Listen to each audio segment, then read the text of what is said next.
L'installation, elle est venue suite à des recherches sur tout ce qui est immigration en Méditerranée et je suis tombée sur une carte de IOM, c'est International Organization of Migrants, et ils ont un projet qui s'appelle Missing Migrants.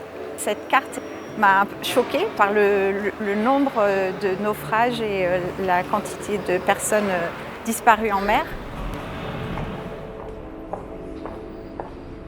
Les visiteurs vont rentrer dans un espace complètement dans le noir, éclairé avec des lumières ultraviolettes.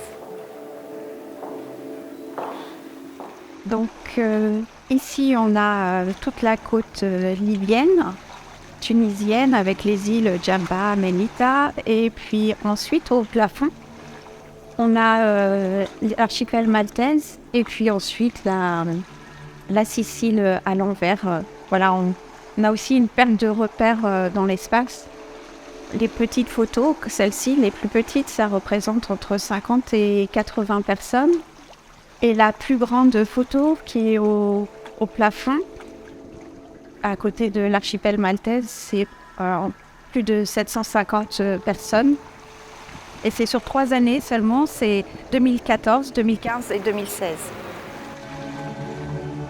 L'immigration, c'est un sujet qui est important pour moi dans mon travail. Je l'ai abordé dans un autre contexte plutôt familial auparavant, avec des photos d'archives et des photos contemporaines.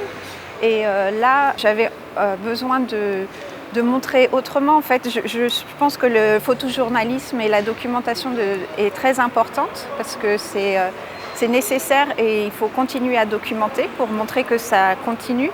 Mais j'avais besoin de l'exprimer différemment pour donner une autre vision de ces chiffres en fait.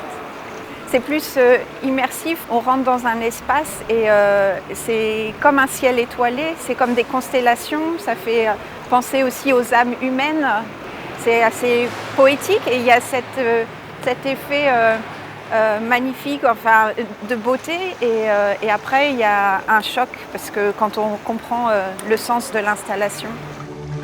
Ces bulles de plongeurs, elles font écho avec les naufrages.